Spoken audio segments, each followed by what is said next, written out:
ఎట్టకేలకు కాంగ్రెస్ పార్టీ అందరూ ఊహించినట్టుగానే తీన్మార్ మల్లన్నను పార్టీ నుంచి బహిష్కరించడం జరిగింది. కొత్త ఇన్ఛార్జి రావటంతోటే మరునాడే తీన్మార్ మల్లన్నను సాగదంపే కార్యక్రమం కాంగ్రెస్ పార్టీ నిర్వహించింది. అంటే కాంగ్రెస్ పార్టీ చాలా చాకచక్యంగా ఎవరైతే కాంగ్రెస్ పార్టీలో ఉన్నటువంటి పాలక వర్గాల యొక్క ప్రయోజనాలను గనక దెబ్బతీసినట్లయితే, బడుగు బలహీన వర్గాల పక్షం గనక మాట్లాడినట్లయితే, బడుగు బలహీన వర్గాల వాయిస్‌ని గనక ఎత్తుకున్నట్లయితే, చాలా తెలివిగా ఏంటిది అనంటే సాగనంపే కార్యక్రమాన్ని మరి ముగించటం జరిగింది. కాబట్టి కొంతమందైతే టీడీపీ పార్టీకి అధ్యక్షుడిగా అవుతాడని, అదేవిధంగా కేజ్రీవాల్ పార్టీకి అధ్యక్షుడు కానున్నాడని, అదేవిధంగా జనసేన పార్టీకి కూడా అధ్యక్షుడు అయ్యే అవకాశం ఉందని రకరకాల ఊహాగానాలు వస్తూ ఉన్నాయి. కాబట్టి ఇటువంటి సమయంలో మరి నేను అనుకునేది ఏంటిది అనంటే, వస్తే ఒకటే మార్గం, తీన్మార్ మల్లన్న దగ్గర ఉన్నటువంటి దారి ఒకటే దారి ఉంటే క్లియర్ కట్‌గా ఉండాల్సినటువంటి అవసరం ఉంది. మహాత్మా జ్యోతిరావు పూలే, బాబాసాహెబ్ అంబేద్కర్, కాన్షీరామ్ గార్ల మార్గంలో ఉన్నటువంటి బహుజనవాదము, బహుజనులకు రాజ్యాధికారము, ఇప్పుడున్నటువంటి కాంగ్రెసు, బీఆర్ఎసు, అదేవిధంగా బీజేపీ, ఈ పార్టీలకు ప్రత్యామ్నాయంగా ఒక బలమైనటువంటి రాజకీయ శక్తిని నిర్మించటము అనేది ఒకటి ప్రత్యేకంగా మరి ఉన్నటువంటి దారి, ఒక మార్గం ఇది. ఆ దారిలో వెళ్ళటానికి ప్రయత్నం చేస్తాడా?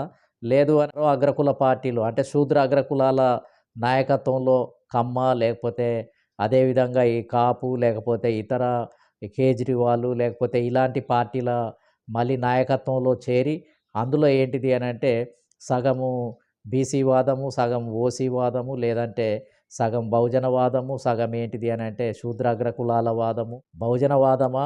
లేకపోతే ఇంకా ఇతర అగ్రకుల పార్టీలలో చేరటమా? లేకపోతే కాంగ్రెస్ మీద ఓడించటానికి వెళ్ళటమా?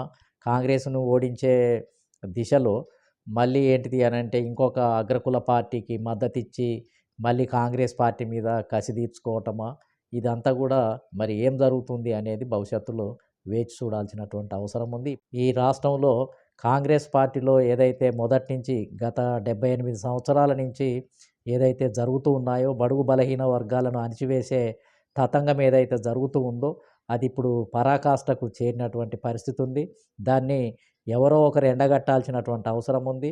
అంతర్గతంగా కూడా బయట మాలాంటి వాళ్ళము గత 40 సంవత్సరాల నుంచి ఎండగడుతూ కాంగ్రెస్ పార్టీ వైఖరిని తెలియజేస్తూ, కాంగ్రెస్ పార్టీ ఏ విధానాలను అనుసరిస్తుంది, ఎవరి ప్రయోజనాలను కాపాడుతుంది అని కాన్షీరామ్ గారు లాంటి వాళ్ళు, మాలాంటి వాళ్ళు బలమైన ఉద్యమాలు చేసి ప్రజలల్లోకి వెళ్ళి అనేక కరపత్రాలు, క్లాసులు, ఉద్యమాలు, సభలు, సమావేశాలు నిర్వహించి తెలియజేసినప్పటికీ కాంగ్రెస్ పార్టీలో అంతర్గతంగా పోరాటం జరగటము అనేది కూడా ఒక ప్రత్యేకమైందే.